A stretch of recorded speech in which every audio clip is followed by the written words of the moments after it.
Somewhere around 1800, there was an extraordinary Frenchman whose name was Lazare Carnot.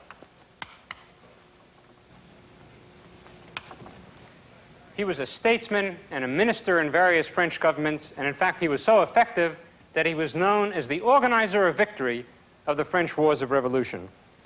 He was also a scientist and an engineer whose work was important enough that it's remembered even today. This glorious family tradition was carried on almost a century later by Sadi Carnot,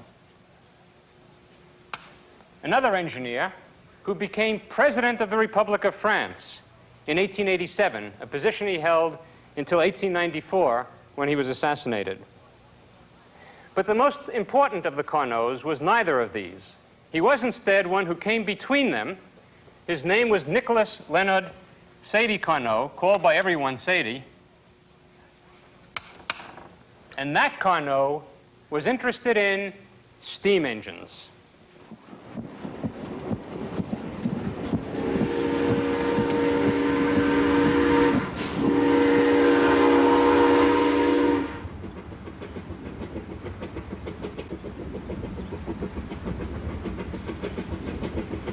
From England's fits and starts in the early 1700s to the non-stop promise of the American frontier, nothing expanded the vista of Western civilization wider and farther than the invention of the steam engine.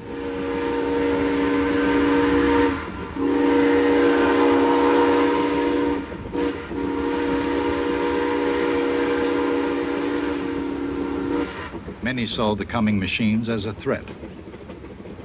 Coughing, sputtering, disturbing the peace and upsetting the status quo, the machine was viewed as a nasty little nuisance of an idea. But once given birth, it was here to stay.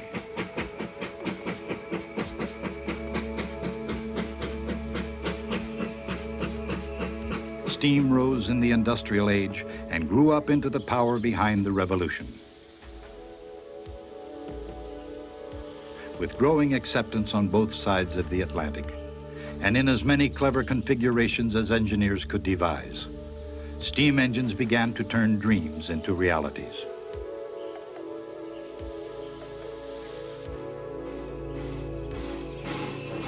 Steam engines turned the looms of the cotton belt and wove the fabric of a nation.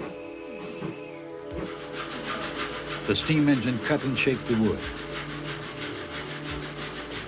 drove the pistons and pulled the levers. The steam engine churned the butter and ground the corn and turned the small family business into an international concern.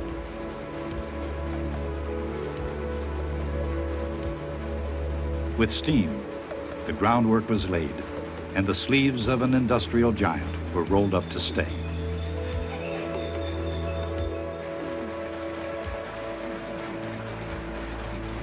The power of the steam engine was energy and movement and change. It became a symbol of opportunity, whether that meant an escape from the potato famine, from the wages of slavery, or from the Russian Tsar. The steam engine saved time and labor, and indeed, for all its upheaval and inequity, the steam engine offered the promise of a steady wage. Every quota was to bring more of everything. Everything faster and better and easier and cheaper by the dozen.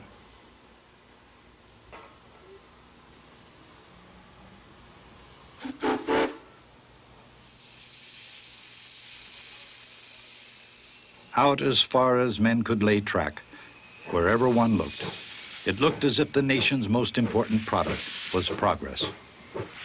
And yet, as far as the steam engine carried the body and soul, it carried man's intellect even further. Full soon, Lord Byron wrote, steam engines will conduct him to the moon.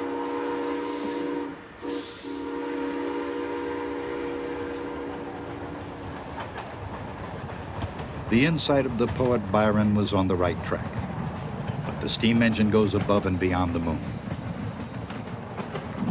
As an idea, It goes so far as to raise questions about the very meaning of time and about the ultimate fate of the universe itself.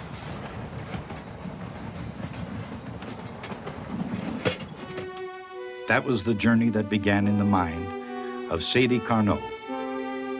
Born in 1796, Carnot may have inherited his aptitude for mathematics and military engineering from his father, Lazare, who, in reward for his skills in organization and tactics, had become a hero of the French Revolutionary Wars. With his father's influence, Carnot entered the École Polytechnique.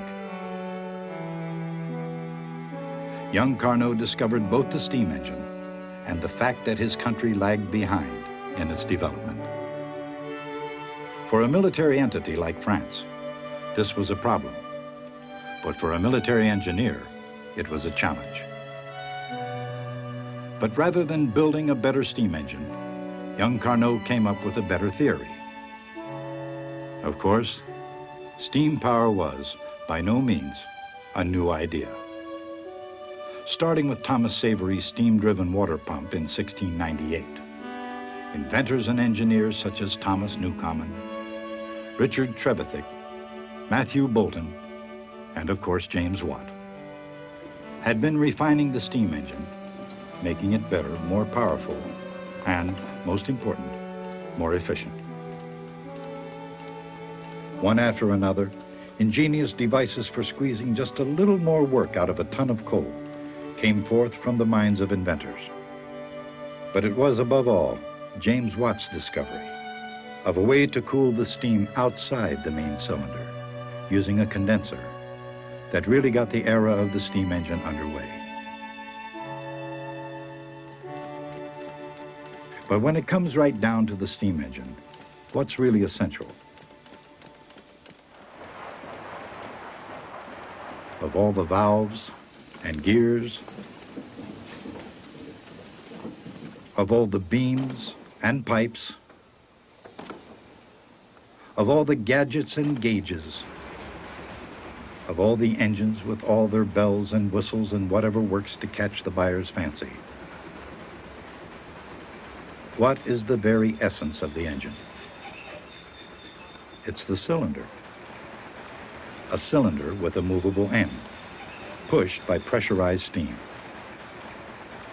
Opening a valve to the boiler admits high-pressure steam that pushes the piston out, doing work on the flywheel.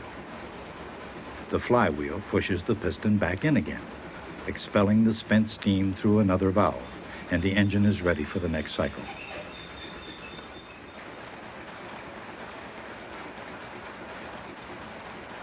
And so it goes, in and out, in and out.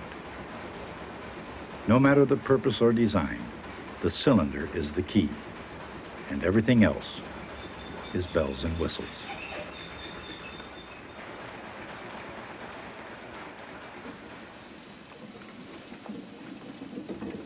And with the very essence of the steam engine in mind, Sadi Carnot asked not, how can I make it a little better, but what is the absolutely most efficient steam engine that nature will allow?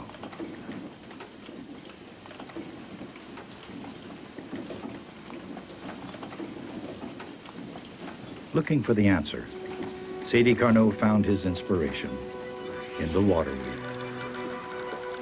Of course, the steam engine wasn't the first invention to ease the burdens of physical labor. Since ancient times, beasts did their share of plowing and milling, of pumping irrigation water and carrying the crops to market. But as a step away from agrarian culture and toward the Industrial Revolution and its own beastly machines, the water wheel, not the steam engine, came first.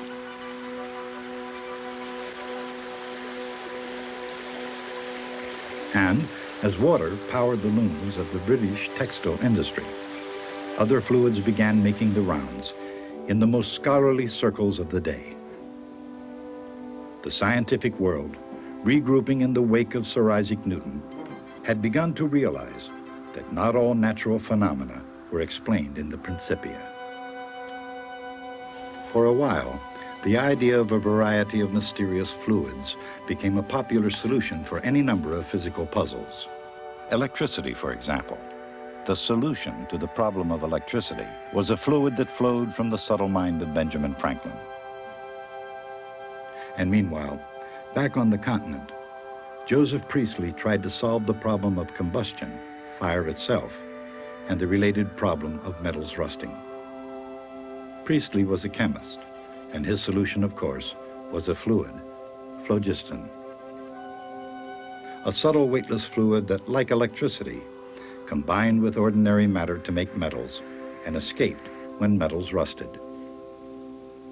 Another problem was heat, which for all practical purposes flowed like a liquid from one body to another. To a century already awash in fluids, a heat fluid called caloric was comparatively easy to invent. But there was one fluid that needed no inventing at all. Even as Sadie Carnot struggled to understand the infernal power of steam, the countryside abounded with examples of water power.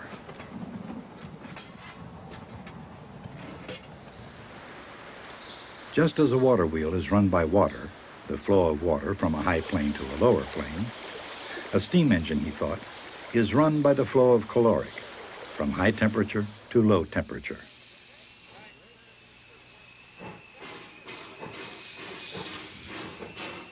With this simple but vivid picture in mind, young Sadie Carnot had found the key to nature's limit on how efficient a steam engine could be.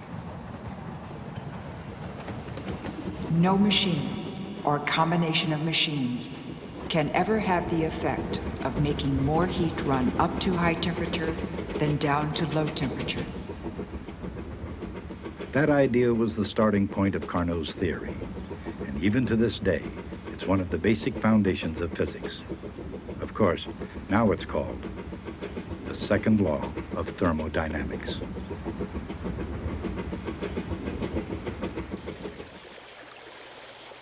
Carnot realized that a water wheel running backwards could be used to lift water uphill.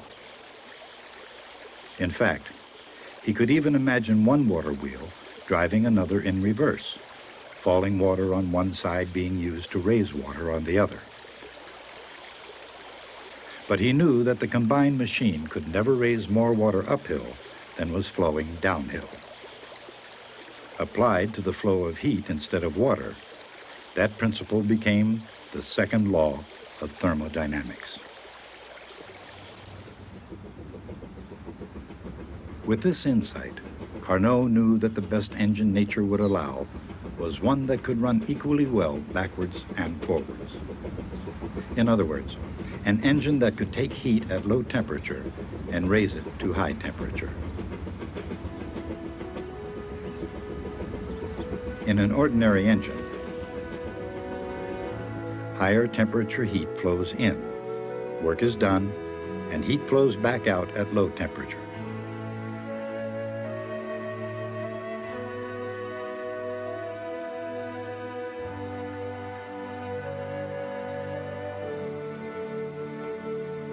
Carnot imagined an engine that could work in reverse. Heat would flow in at low temperature with the help of work supplied from outside, and heat would be deposited at high temperature. There's a name for a machine that works that way. It's called a refrigerator. A refrigerator, with the help of a motor, removes heat where it's already cold and deposits heat at higher temperature outside of itself. The idea is not uncommon today. But in the 1820s, Carnot had a special challenge: how to design a steam engine that could work equally well as a refrigerator. Carnot started by reducing the engine to its essentials. No boiler, no flywheel, no valves. He did need a cylinder and a movable piston. But he could even do without steam, because the cylinder could be filled with air.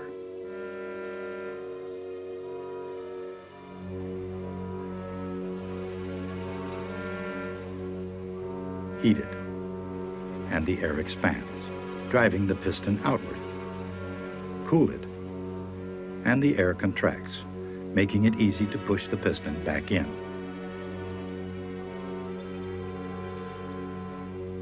Heat flows in at high temperature, and the piston does work. As the cylinder cools, it takes work to push the piston in. But since it's cooler, the air inside exerts less pressure, so it takes less work. So there's some net work gain by the machine. So there it is, the essential engine. Heat energy goes in, and less heat energy comes out. And the difference comes out as useful work.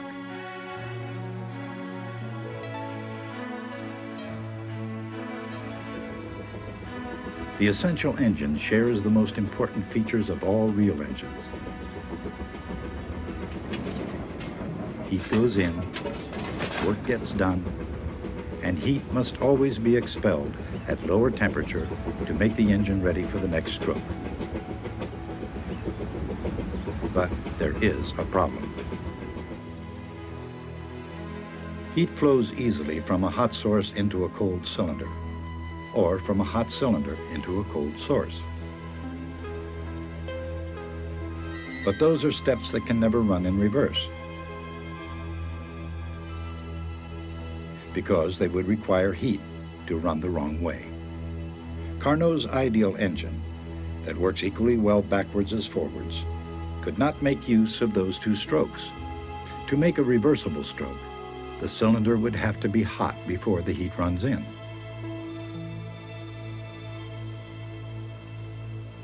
Allow the hot gas to expand, and more heat flows in, doing work. Push the piston back in, and heat flows the other way. That's a reversible stroke. It takes place at constant temperature, so it's called isothermal. Heat goes in, the gas expands, and work is done.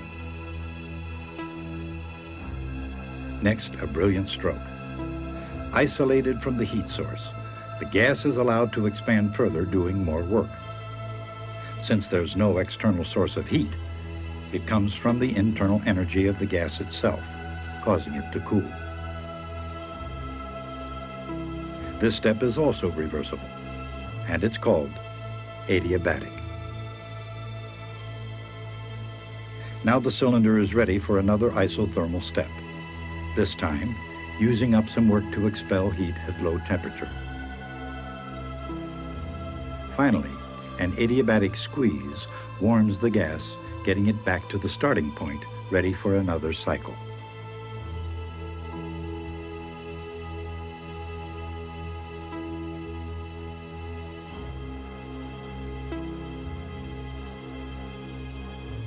On each cycle, some net work is done, just as in a real engine. But each of these steps works equally well, running backwards. So, the Carnot cycle is both an engine and a refrigerator, working equally well in both directions, a perfectly reversible machine.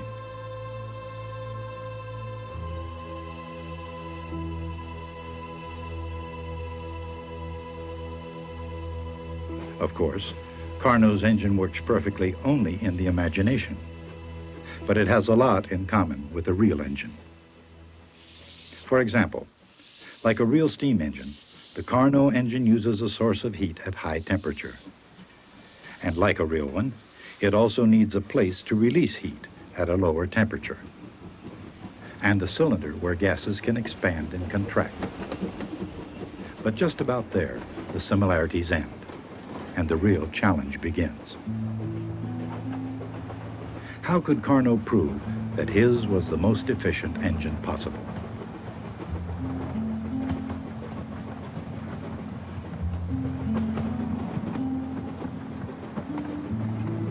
The answer may be found by comparing a real engine with the Carnot engine.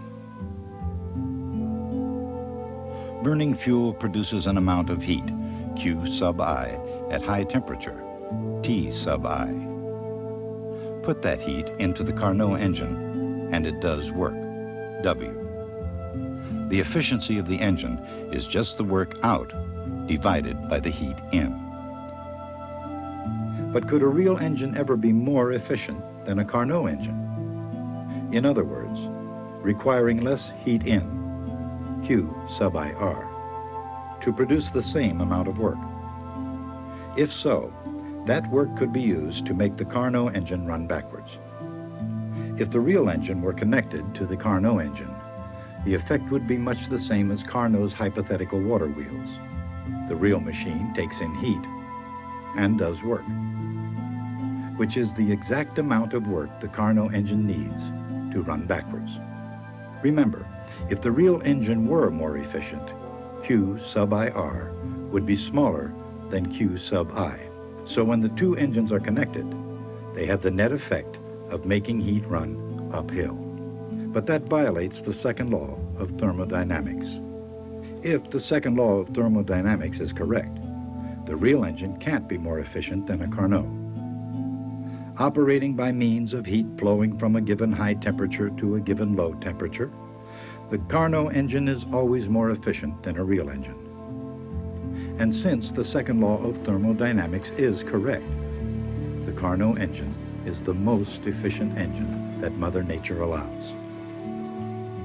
Sadie Carnot began with a brilliant analogy, the water wheel, and concluded with the essence of an engine, the most efficient engine possible between two temperatures. But Carnot's analogy wasn't entirely correct. Unlike water in a wheel, heat doesn't merely flow through an engine. Some of the engine's heat gets used up and actually turns into work. Which means that, considering the law of the conservation of energy, it's very easy to ask Carnot's question and come up with the wrong answer. For example, if an engine uses heat to produce work, then the most efficient engine would seem to be one that turns all heat into work. But that's the wrong answer. Even before the law of the conservation of energy, Carnot realized that some heat must flow out of any engine at low temperature. That was the point of Watt's condenser, and the reason every car needs an efficient cooling system. According to the law of the conservation of energy, the work done is simply the difference between the heat in and the heat out. And so, the efficiency of any engine is always less than 1. Carnot's original logic was so precise that it remained valid even with the discovery of the conservation of energy. No engine, not even a Carnot engine, can reach the goal of perfect efficiency.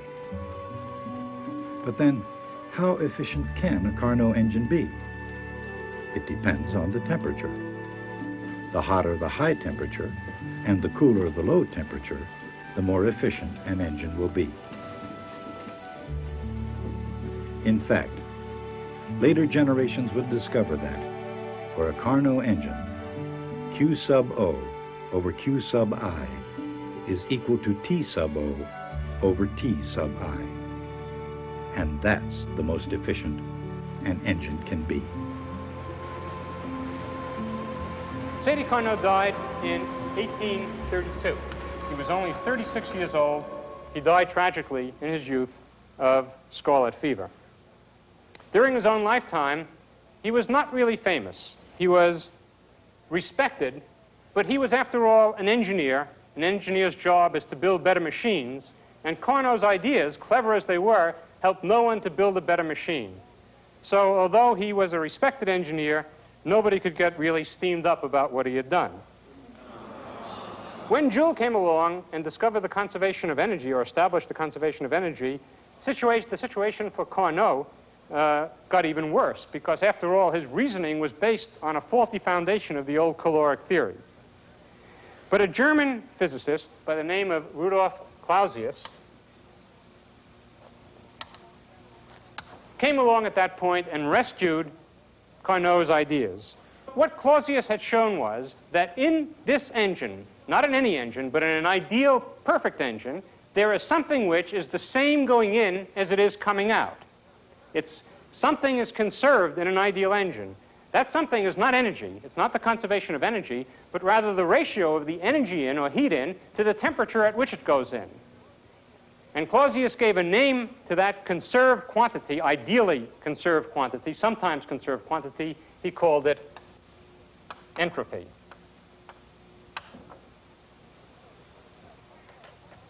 So if I had to summarize very briefly the history of the steam engine, I would say something like this. James Watt, whose purpose it was to make money, invented a more efficient steam engine. And Sadi Carnot, whose purpose it was to invent a more efficient steam engine, changed our entire view of the universe, because our view of the fate of the universe is based on the principle that came out of Clausius' analysis of Carnot's work, the principle of entropy. And the principle of entropy is our subject for next time. See you then.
Annenberg Media.